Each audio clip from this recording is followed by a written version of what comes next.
Assalamualaikum warahmatullahi wabarakatuh. Bismillahirrahmanirrahim. Tabarakalladzi nazzalal furqana ala 'abdihi liyakuna lil 'alamin nadhira. Allahumma shalli wa sallim ala sayyidina Maulana Muhammad wa ala alihi wa sahbihi asma'in. Nama ba'du. Semua pengurus PBNU yang saya hormati, semua habaib, semua ulama yang saya hormati, wabil khusus Kiai Haji Abdul Manan, Ketua Lembaga Dakwah PBNU, yang meskipun mondoknya hanya 3 bulan ini sebetulnya problem, sehingga saya kesini ini sebetulnya tidak pernah merasa ibadah. Ini bukan dakwah, ini show dakwah. Jadi yang namanya dakwah itu ya orang-orang di kampung nggak bisa ngaji, diajarin ngaji. Seperti saya di Jogja, di Rembang. Kalau ini show dakwah, dan ini ada agak kesalahan karena mondoknya hanya 3 bulan. Jadi tidak bisa bedakan mana dakwah, mana show dakwah. Ini jelas show itu. Mungkin yang benar-benar dakwah yang sekarang sedang bikin masjid di pedalaman Kalimantan, pedalaman Sulawesi, atau saudara-saudara kita yang di Korea. Saya kemarin di Korea, itu dakwah betul. Kalau ini agak-agak tontonan. Ya tapi masih bagus lah, melihat wajahnya habib ulama itu ibadah. Tapi begini ya, yang jelas saya berharap sekali, saya diundang sekali ini saja, jangan diulang. Karena mencintai ulama itu baik, tapi ngatur ulama itu dosa. Ini jadi ini harus dicatat. Jadi Imam Malik itu kalau diundang tuh marah, meskipun yang undang itu seorang raja zaman itu, Harun ar-Rasyid. Beliau minta supaya Imam Malik baca Muwatta di istana untuk anak-anaknya, padahal seorang presiden mau ngajari anak-anaknya. Imam Malik marah, masyhur itu Daud. Al ilmu yu'ta la ya'ti. Ilmu disowani, ora kok ilmu yang sowan. Di mana-mana timba itu ke sumur apa sumur yang ketimba? Timba ke sumur. Ini agak kecelakaan. Pakai air pam. air pam katanya. Sudah banyak air. Sehingga saya kata orang banyak itu di SK-kan PBNU, tapi itu tidak pernah saya pikir. Karena saya melakukan kebaikan itu sebelum dapat SK. Saya ngajar sebelum dapat SK, saya dakwah di mana-mana sebelum dapat apa? SK. SK saya langsung minallahi ta'ala, dari Allah Ta'ala. Jadi kalau PBNU niatnya ikrar bahwa orang yang sudah manfaat diangkat, itu saya terima. Tapi kalau merasa ngangkat saya, tak lawan di pengadilan. Karena saya sudah jadi kiai sebelum diangkat PBNU. Ya ini saksikan ya para muhibin saya. Jadi kalau SK itu ikrar, ngakui kalau Gus Bak manfaat, saya terima. Kan hanya ikrar saja, apa? Tapi kalau merasa ngangkat dari bawah ke atas, itu tak lawan sampai apa? Pengadilan, sampai di akhirat. Tersangkanya ya yang sedang jabat sekarang itu. Tapi saya yakin enggak, Kiai Miftahul Ahyar itu orang alim, karena alumni Sidogiri dan menantunya Syekh Duki. Di antara gurunya itu pernah mbah mertua saya, karena istri saya orang Sidogiri. Beliau juga besanan sama keluarga Lasem, saya ini Dzurriyyah Lasem. Pak Said Akil juga orang alim, mbah-mbahnya juga orang alim. Baru kemarin nyocokkan nasab sama saya. Buyut-buyutnya beliau itu adik buyut saya, pernah cocokkan sama saya. Gus, saya sama saya tua mana? Tua saya, buyut kamu adik buyut saya, kata saya gitu. Tapi saya tetap hormat sama beliau karena ya pernah sepuh umurnya setidaknya. Jadi saya ulang lagi, ngaji seperti ini itu sebetulnya lebih ke show, pertunjukan. Supaya pertunjukan ini tidak dosa, saya isi ngaji betulan. Tapi jangan diulang. Karena biasa ngaji rutin. Saya di Jogja tafsir Jalalain sudah juz 23. Pernah khatam hikam. Sekarang Nashahul Ibad separuh. Saya ngaji di Sidogiri Itkon, di Sarang Balaghatul Quran, di Hajen Lubul Usul, tapi sarahnya yang Thariqatul Usul, sarahnya Mbah Sahal Mahfud. Jadi baru di sini ngaji bersaing sama orang yang mondok berapa? 3 bulan. Ini masalah. Masalah. Nggak boleh mondok itu harus buat tulis zaman. Tapi ya tidak apa-apa, mungkin laduni ya. Jadi kalau mondok cepet itu kemungkinannya apa? Laduni. Begini, tapi saya tertarik apa yang dikatakan Kiai Haji Abdul Manan tadi menyangkut kalimat tauhid. Saya ngaji di mana-mana bilang, kalau ngaji itu yang tahqiq itu detail. Detail itu bahasa Arabnya tahqiq. Jadi kita misalnya berpikir secara jernih, orang yang kafir 70 tahun itu pasti menjadi muslim karena melafadzkan la ilaha illallah. Dan itu bi ijma'il ulama. Semua ulama mengatakan demikian. Saya ulang lagi, itu bi ijma'il ulama. Karena mansus di Quran ada ayat kullil ladzina kafaru iyantahu yughfar lahum ma qad salaf.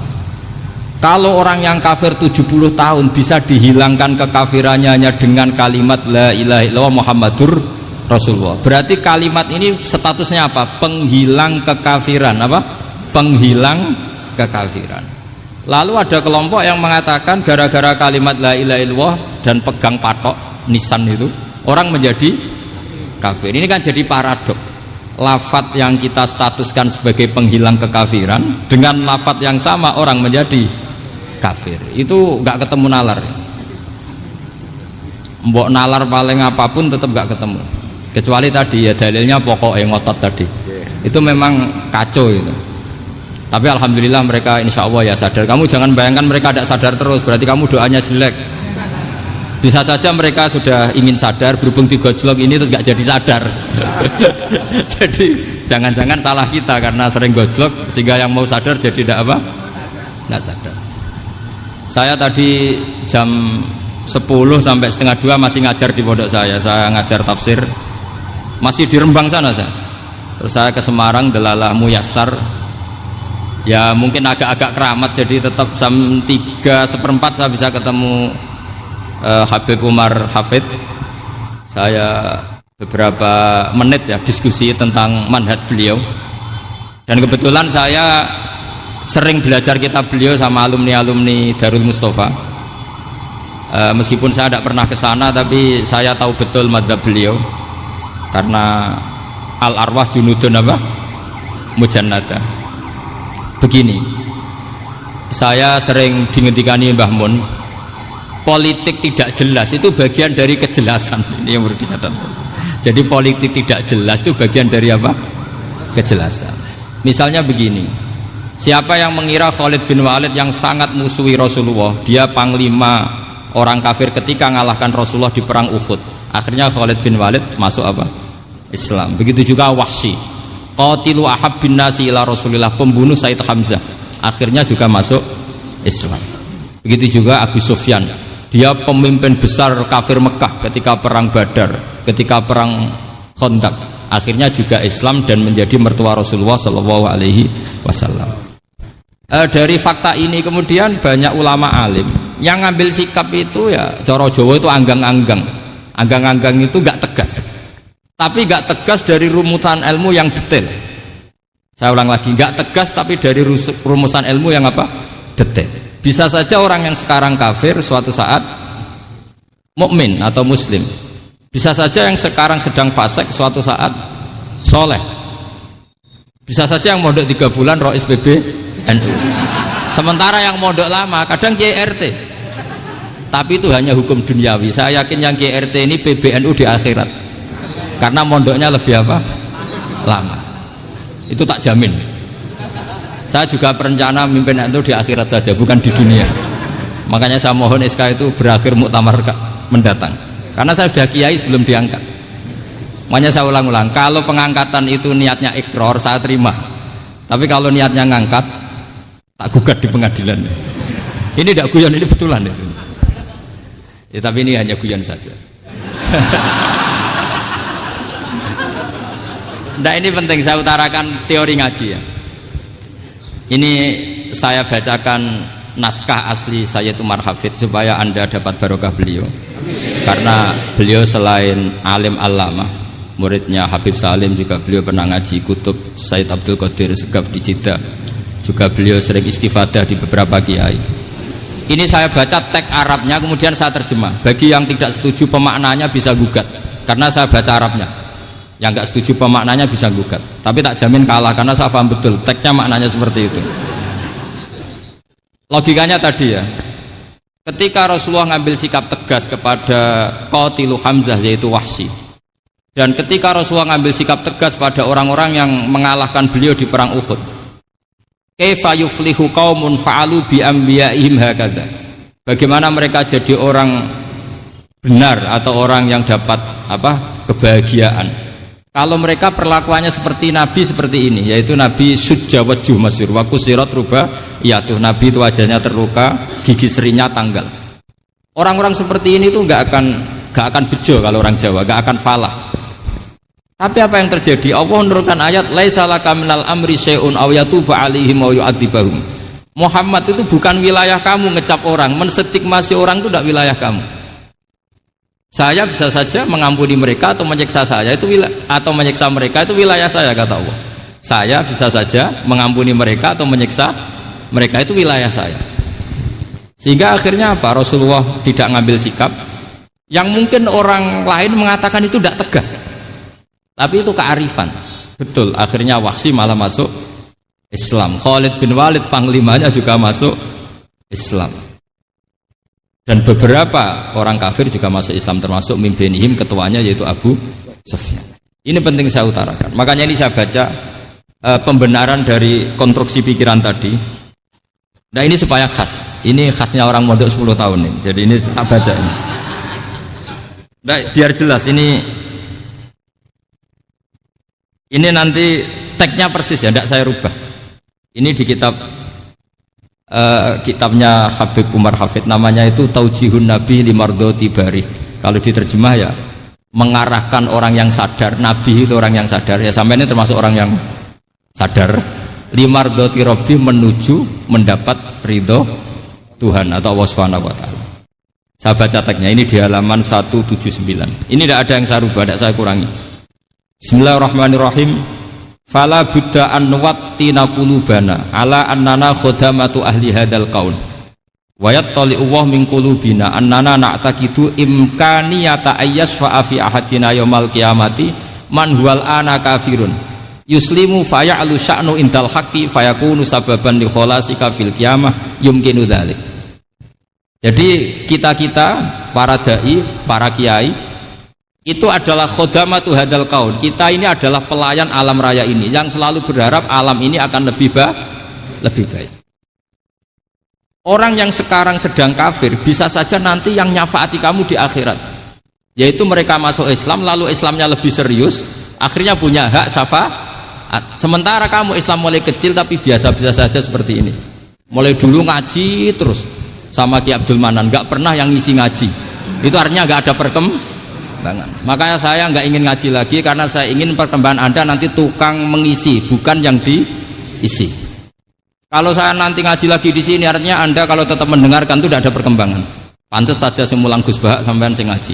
Sekali-kali ada perkembangan, saya ngaji sampean yang mulang, itu bagus itu. Meskipun itu perkembangan yang menyesatkan.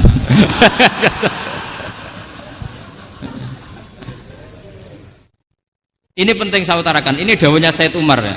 Orang yang sekarang sedang kafir bisa saja orang ini nanti nyafaati kamu, yaitu beliau orang ini Islam, kemudian Islamnya serius, maka punya hak syafaat. Sementara kamu Islamnya biasa-biasa saja. Itu masyhur kayak Sayyidina Umar. Sayyidina Umar Islam di hari itu langsung makomnya makom yang a'la, sehingga mengalahkan yang sudah Islam lebih lama. Karena Islamnya Umar itu menjadi izzatul Islam betul. Makanya jangan benci orang tegas teman-teman, kadang ya ada baiknya. Abu Bakar itu sudah Islam tapi layinal janib, orangnya santun.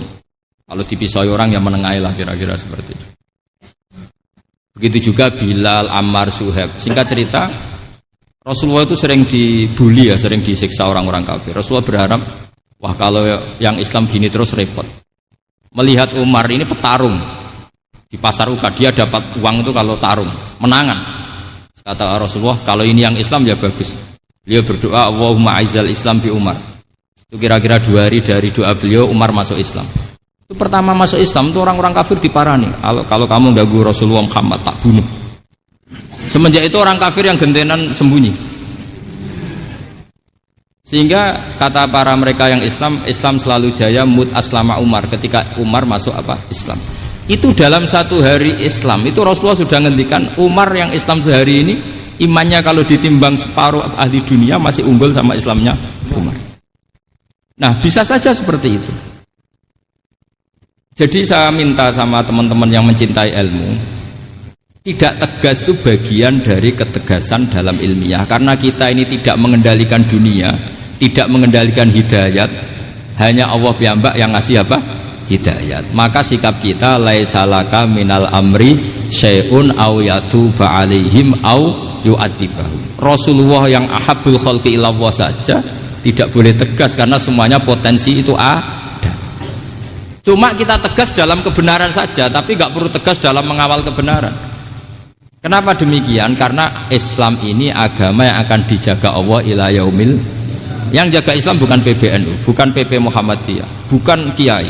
Yang menjaga Islam namun Allah Subhanahu wa ta'ala. Makanya Sayyidina Umar itu kalau disuruh mikir Islam itu gak mau betul. Masyhur itu dalam tarikh-tarikh. Umar mimpin itu sukses, banyak futuhat. Singkat cerita akhirnya orang tuh kelangenan, wah kalau Umar meninggal kayak apa. Sehingga Abdullah bin Umar setiap jalan-jalan tuh dibully, kalau sekarang dibully. Ya Abdullah bin Umar, bapak kamu itu gimana? Sudah sepuh mau meninggal kok tidak suksesi. Kalau saja ada orang penggembala kemudian meninggalkan kambingnya di hutan, kamu anggap orang yang mudoyik enggak, menyanyiakan kambing itu enggak? Ya iya, kata Abdul bin Umar. Apalagi amru hadil umat ini mau ditinggal gelanggang, nanti suatu saat Umar meninggal. Mbok ya suksesi supaya jelas. Logika itu diaturkan ke Umar radhiyallahu anhu, ke Sayyidina Umar. Pertama Umar agak tertarik dengan logika itu. Lama-lama beliau marah. Tidak jadi. Saya tetap tidak akan istikhlaf, tidak akan suksesi, dan saya tidak akan mikir Islam, katanya. Islam akan diurus oleh Allah Subhanahu. Terus beliau ngendikan, Islam ini jalan ketika ditinggal Abu Bakar, bahkan ketika ditinggal ahabbul khalqi ilallah akramul khalqi indallah, yaitu Rasulullah Muhammad sallallahu alaihi wasallam. Coba Islam dulu dipimpin Abdul Qadir ketua wali, dipimpin Wali Songo, dipimpin orang top. Sekarang dipimpin mondok 3 bulan jalan. Karena Islam yang ngatur Allah Subhanahu wa ta'ala. Jadi ini penting. Loh coba ustadz tuh banyak yang nggak bisa ngaji loh, tapi ya laku ya nggak masalah. Loh saya kemarin di Korea seminggu, itu TKI jadi khotib, ada yang jadi mufti, ada yang jadi suriah. Itu ada yang di sana jadi suriah, pulang ke kampung angon kambing lagi. Loh itu teman saya kenal. Suriah Korea. Iya suriah Korea tapi. Artinya gini, bahkan masjid semua yang di Korea itu didirikan oleh TKI dan TKW. Mereka digerakkan Allah untuk mikir agama, karena agama ini milik Allah. TKI saja mikir. Makanya ini penting, yo dakwah tapi tauhidnya sing kenceng, jangan dakwah kenceng tauhidnya kendor. Itu bahaya betul. Saya ulang lagi ya, ini dawuh Habib Umar. Jadi kata beliau, fala budda an wattina kulubana, kita harus yakin seyakin-yakinnya bahwa semua kemungkinan itu mungkin. Makanya masyhur dalam tarikh ketika kafir Quraisy mau disiksa oleh para malaikat karena mereka sering menyakiti Nabi, kata Nabi gimana? Jangan. Saya berharap kalau bapaknya tidak mukmin, suatu saat anaknya mukmin. Masyhur dalam tarikh. Musuh Nabi besar siapa? Walid bin Mughirah. Punya anak Khalid bin Walid. Abu Lahab punya anak Darrah, itu mukminah yang baik. Abu Jahal punya anak Ikrimah, itu mukmin yang baik. Di Indonesia lebih hebat lagi. Bapaknya ra iso maca Quran, anaknya hafid. Bapaknya utun ra tamat SD, anaknya jadi dekan. Di Indonesia banyak orang nggak siapa-siapa, anaknya jadi presiden, anaknya jadi menteri. Artinya jangan karena bapaknya kafir kamu nganggep anak turunnya pasti selalu kafir. Teori itu sudah salah zaman Rasulullah. Yaitu Walid akhirnya punya anak Khalid, Abu Lahab punya anak Darrah, terus siapa? Abu Jahal punya anak siapa? Ini penting saya utarakan karena dakwah kalau terlalu semangat, nanti kalau menghilangkan tauhid bahaya. Tetap innal huda. Uni Soviet kayak apa? Mengkooptasi negara-negara sekelilingnya sampai jadi Zuni. Tapi apa yang terjadi? Uni Soviet yang runtuh, persemakmurannya semua rata-rata jadi negara apa? Islam, kayak Uzbek, kayak Ceknya, kayak apa-apa. Karena agama ini diurus Allah. Sehingga kalau tapi kamu ngitmai agama nggak apa-apa. Makanya istilahnya Habib Umar khodamah itu pelayan, nggak apa-apa. Kita ngitmai agama itu nggak apa-apa. Dengan ngitmai terus mikir nggak apa-apa. Tapi jangan mikir yang merasa kalau kita mati, wah nanti agama ini kukut karena saya mati. Kamu itu siapa? Agama Islam ini tidak pernah dipasrahkan kamu. Diurus oleh Allah Subhanahu wa taala sendiri. Sehingga ketika Wali Songo meninggal, agama ini tambah kuat sampai sekarang. Kecil saya itu kalau pengajian susahnya bukan main, harus izin sana sini. Sekarang setiap pengajian polseknya datang, polresnya datang, nggak ada intel, nggak ada apa. Padahal kiai dulu sama kiai sekarang itu kira-kira alim mana? Alim kiai dulu. Mbah Hasyim Asy'ari itu ngarang kitab sampai dibaca di Yaman. Saya sering baca juga kitab beliau, Risalatu Ahli Sunnah wal Jamaah. Kiai sekarang mau terjemah aja kadang salah memahami. Tapi ya Islam tetap jalan karena Islam ini dikawal, dijaga oleh Allah Subhanahu wa taala. Maka kalau dalam cerita tarikh sirahnya Ibnu Ishaq itu, tauhid itu penting. Beliau cerita begini. Sayyid Abdullah itu namanya Abdullah bin Abdul Muthalib. Kita tahu kenangannya Rasulullah terbanyak itu bukan dengan Sayyid Abdullah tapi dengan Sayyid Abdul Muthalib, dengan mbahnya. Karena Nabi itu mulai kecil dirawat oleh siapa? Mbahnya. Yaitu yang disebut Nabi ketika 2 bulan kan abahnya sudah meninggal. Ya saya baca ya, pakai bahasa Arab biar jadi bid'ah. Nanti kalau bahasa Indonesia ada bid'ah.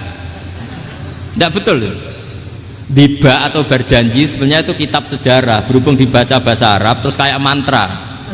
Terus yang belakang mau nyenggai soleh aleh, sehingga kubu sebelah bilang tuh khurafat dan bid'ah. Coba diterjemah ini, coba nanti saya baca bahasa Arab. Walamma tamma min hamli syahroni ala masyuril aqwalil marwiyatu fiya bil madinati abuhu abdullah wa kana qad istaza bi akhwalihi bani adi minat taifatin najariyah wa makatha syahron saqiman yu'anu nasukmahu wasakwa. Terus di pojok sana bilang soleh aleh. Pasti kubu sebelah yang liwat, wah itu khurafat bid'ah karena dianggap mantra. Padahal artinya coba sampean baca bahasa Indonesia. Ketika hamil Rasulullah umur 2 bulan, abahnya meninggal di kota Abwa. Kota Abwa adalah kota keluarga besar ibunya Sayyid Abdullah. Kebetulan pas ke sana beliau sakit sampai 1 bulan dirawat. Bid'ahnya di mana kalau diterjemah? Wong itu kitab tarikh. Makanya saya nggak tahu yang membidah-bidahkan tiba itu karena tadi. Tapi sampean juga ikut salah karena nyenggai sholawatan tok itu. Jadi makanya saya bilang tadi kalau bahasa Arab bid'ah, kalau sudah terjemah bid'ah karena kelihatan kalau itu hanya kitab tar. Lo coba bid'ahnya di mana? Wa ba'du fa'aqulu wa Muhammad bin Abdullah bin Abdul Muthalib bin Hasyim.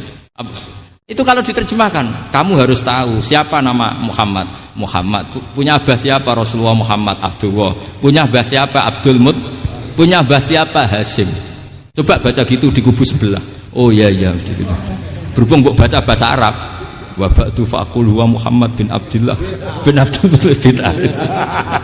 Jadi itu hanya salah baca saja. Maksudnya salah yang hukumi, bukan salah yang baca, salah yang apa? Hukumi. Sayyid Abdullah ini orang yang tauhidnya sangat kuat. Sayyid Abdul Muthalib lebih kuat lagi. Saya cerita sedikit betapa pentingnya tauhid. Ketika pasukan Abraha bawa pasukan gajah mau menyerang apa? Ka'bah. Itu sebelum menyerang itu semua aset-aset milik orang kafir Quraisy, milik orang Quraisy lah. Itu ditawan, diambil. Termasuk milik Sayyid Abdul Muthalib, milik Abdul Muthalib. Terus ketika mau masuk Ka'bah, mau masuk Mekah, kata Abraha, man sayyidu hadal wadi, siapa yang kamu tuakan, yang kamu pertuan di sini? Oh, Abdul Muthalib. Abdul Muthalib itu dipanggil, itu auranya luar biasa. Abraha yang di tempat perkemahannya itu harus duduk di atas karena dia raja, itu duduk di atas gak berani, saking wibawanya Abdul Muthalib. Ini mbahnya Rasulullah. Akhirnya Abraha bilang gini, saya duduk di bawah tidak mungkin karena saya raja. Kamu duduk jejer saya tidak mungkin karena nanti umat saya kecewa karena raja kok disaingin gitu. Ya sudah, sambil berdiri-diri kita ngomong. Akhirnya Sayyid Abdul Muthalib tadi Diomongin gini, saya itu tidak ingin merusak orang-orang Mekah, orang-orang Quraisy. Saya hanya kecewa punya tempat ibadah dikencingi, diberakin sehingga saya mau merubuhkan Ka'bah. Tapi dengan damai, nggak ada perang. Apa jawabnya Abdul Muthalib? Lucu. Nggak apa-apa, Ka'bah kamu robohkan silakan, nggak apa-apa. Yang penting unta saya yang kamu sita kembalikan. Harta saya yang 100 unta kamu sita kamu kembalikan. Itu Abraha kagetnya bukan main. Kaget karena kamu itu pemimpin apa? Tadi saya hormat kamu karena kamu tak anggap orang hebat. Hadhil Ka'bah dinu abaika. Ini Ka'bah itu agama kamu. Pas saya hancurkan kok kamu tenang-tenang saja. Padahal pas mau saya hancurkan kamu tenang-tenang saja. Malah tanya unta kamu itu gimana? Apa jawabnya Abdul Muthalib? Inna lihadal baiti robban hamahu. Sebab Ka'bah itu ada yang punya dan pasti akan melindungi Ka'bah. Tapi kalau unta itu milik saya, ini urusan saya, ini unta. Jadi inna lihadal baiti robban hamahu itu tidak milik saya, itu ada yang punya. Ya sudah, biar yang punya aja yang jaga, itu tidak urusan saya. Akhirnya unta dikembalikan, aman deh, untung double. Terus akhirnya dia ke Ka'bah, fa'akhudha bi halaqatil bab, karena dulu apa itu halaqatil bab, karena dulu itu yang dipakai apa itu pegangan itu bentuknya apa, bulat, makanya diistilahkan halaqah apa, bulat. Kalau sekarang halaqah ilmiah itu seminar. Tidak. Halaqah itu buruhi lain lagi. Ya. Pegang terus bilang gini, kata Abdul Muthalib, ya Allah, Ka'bah ini mau dihancurkan oleh Abraha. Ka'bah ini milik kamu. Saya mau ke gunung, mau melihat apa yang kau lakukan terhadap orang yang mau merusak Ka'bah. Terus Abdul Muthalib bilang ke umatnya, wa ya qaumi, ayo kita ke gunung melihat ma fa'ala rabbuna, apa yang akan dilakukan Tuhan kita terhadap orang yang mau menghancurkan Ka'bah.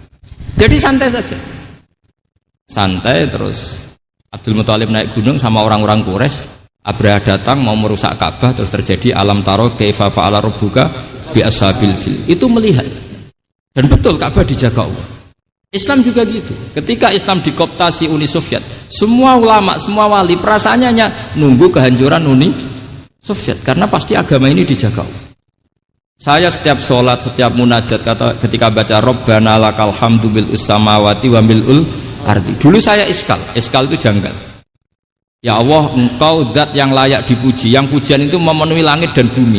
Pikiran saya kalau bumi ateis itu mujinya kayak apa? Tapi masya Allah, ketika saya datang di Korea, bumi ateis, ternyata di sana banyak masjid, banyak tasbih, bahkan ada sakduna di sana. Karena Allah sudah ngendikan lakal hamdu mil'us samawati wa mil'ul ardi. Dan sekarang nyata, semua bumi ateis, bumi apa saja, ada tasbihnya, ada tahmidnya. Makanya sadaqallahul adzim ketika ngendikan sanurihim ayatina fil afaq walladzi arsala rasulahu bil huda dinil haqqi liyuzhirahu 'alad dini kulli. Makanya saya mohon sekali bahwa agama ini harus kamu khidmah. Tapi enggak boleh kamu pikir. Atau dibaliklah, khidmah maka memikir. Tapi tidak usah GR bahwa agama ini diserahkan sampean. Saya juga enggak ridho. Agama kok diurus orang-orang kayak gini, kayak apa nasibnya? Jadi ini penting, karena rata-rata kiai alim itu tidak jelas. Terus oleh orang-orang yang nggak pernah ngaji itu, wah ini nggak jelas, nggak tegas. Islam itu harus tegas. Maksudnya tegas itu kayak apa? Tegas itu di wilayah kita. Kalau istri kamu mau diperkosa orang itu boleh tegas, itu wilayah kamu. Tapi kalau hidayat itu wilayahnya Allah Subhanahu wa Ta'ala, kita tidak pernah tahu. Bahkan yang sudah Islam saja, nyuwun sewu, itu nggak ada jaminan mati husnul. Kita tahu dalam sejarah Sa'labah itu dapat gelar hamamatul masjid, merpatinya masjid. Tapi kita tahu akhirnya Sa'labah itu apa? Su'ul khotimah. Sampai dalam Islam selalu diajarkan ya muqallibal qulub tsabbit qalbi ala din. Jadi kalau kita sendiri saja masih ingin selalu husnul khotimah, agak ada ruang untuk mudah menvonis orang lain. Makanya saya salut sekali ketika Habib Umar menulis kita semua ini mengkhidmati hadal kaun, dan selalu berharap bisa saja suatu saat orang yang sedang kafir bisa saja suatu saat muslim. Nah soal kalau yang sama yang harbi menyerang kita ya tarung. Kalau artinya kalau yang merangi kita ya kita wajib perang, kalau enggak ya habis kita. Seperti kita lakukan ketika diserang Belanda. Tapi ketika mereka musta'man, dhimmi, mu'ahad, orang-orang kafir yang mau berdamai dengan kita, ya kita damai. Sebagaimana yang dilakukan Rasulullah SAW ketika berdamai dengan kafir Quraisy yang dipimpin Suhail bin Amr. Masyhur itu dalam tarikh. Singkat cerita kan Sayyidina Ali ini pernah konflik sama orang Khawarij. Kata Sayyidina Ali, ya sudah lah, namanya kita musuhan, kita tidak usah ketemu, pakai mediator, kata Sayyidina Ali. Kata orang Khawarij, ini apa-apaan kok butuh mediator, nggak ada Qur'annya, ada hadisnya. Kira-kira kalau Pak Sayyidina Ali orang Jawa, nggak ada apa tidak tahu. Walhasil Sayyidina Ali akhirnya baca ayat, wa in khiftum shiqaqa bainihima fab'atsu hakaman min ahli wa hakaman min ahliya. Jika suami istri tengah konflik, maka yang keluarga suami kirim mediator, yang keluarga perempuan juga kirim.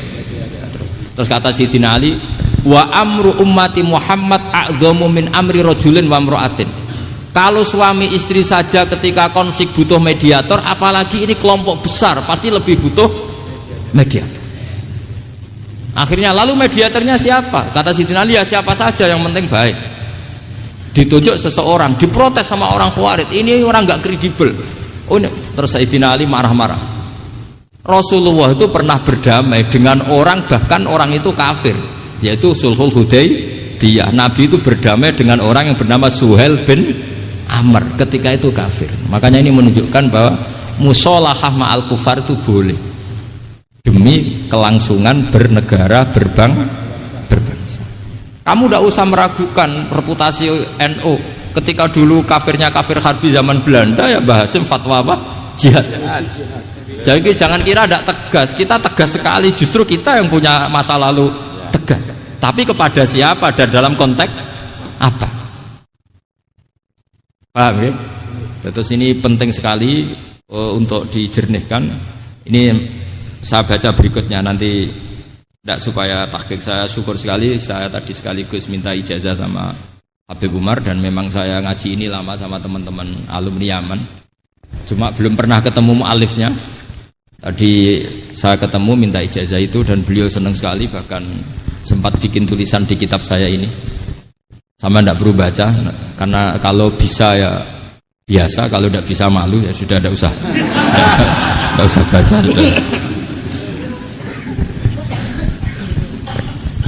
Terus ini kata beliau, ini masih saya teruskan. Nahnu min hadhil intilaqah naktasibu thabatana wa quwwata yaqinina wa illa fa fil ardi mu'aridun wa muntaqidun wa mukhalifun min akhyarin wa asyrarin sholihin wa fasikin muslimin wa kuffar. Kalau kamu punya satu metode ilmiah, metode dakwah, kamu harus siap, karena pasti ada yang menentang. Yang menentang itu ya mulai orang soleh, tidak soleh, orang macam-macam. Jadi kalau sudah punya manhaj, memang dari awal harus siap apa? Ditentang. Jadi misalnya PBNU punya kebijakan apa, ya sudah siap saja dibully. Itu pasti itu, karena nggak ada manusia semua suka, semua benci.